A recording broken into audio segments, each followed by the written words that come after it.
কাতারে মার্কিন ঘাঁটিতে ইরানের হামলার ব্যাপারে একটু বিস্তারিত তথ্য আমরা জেনে নিতে চাই। আমরা যেতে চাই আমাদের প্রবাসী সাংবাদিক আকবর হোসেন বাচ্চুর কাছে।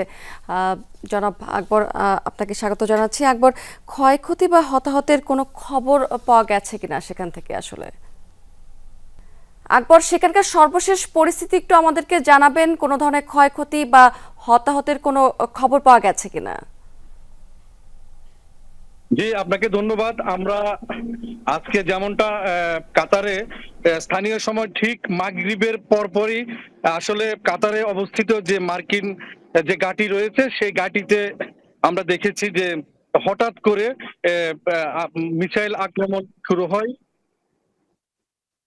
এবং তার সাথে সাথে মানে এখানে যারা স্থানীয় নাগরিক এবং প্রবাসী যারা আছে তারা হঠাৎ করে সবাই তার যার যার অবস্থান থেকে কিন্তু তারা বাসা বাড়ি থেকে বেরিয়ে আসে এবং তারা যে সন্ধ্যার পরে আকাশের যে আসলে আম, যখন মার্কিন ঘাঁটিতে যখন আক্রমণ শুরু করে ঠিক তখন ও অপর দিক থেকে যে মিসাইল গুলো আসছে সেগুলো কিভাবে উপরে তারা এক একটাকে মানে এক একটার সাথে কিভাবে সংঘর্ষ হচ্ছে এগুলো আসলে এখানকার মানুষে তারা এখানে সরাসরি দেখেছে এবং সবার ভিতরে একটি আতঙ্ক কাজ করছে, যেহেতু অনেকদিন যাবৎ শোনা যাচ্ছে যে ইসরায়েল এবং ইরানের যে যুদ্ধ, এই যুদ্ধে কাতারে কি হয় সবার ভিতরে একটা আতঙ্ক ছিল।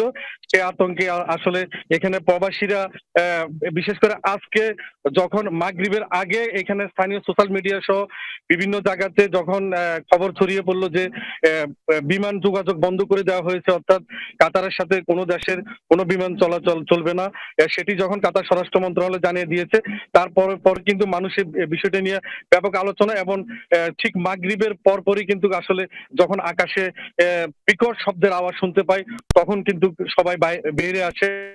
আমরা এখন পর্যন্ত কিন্তু কোনো হতাহতের কোনো খবর এখন পর্যন্ত পাইনি। জি, অনেক ধন্যবাদ আকবর আপনাকে।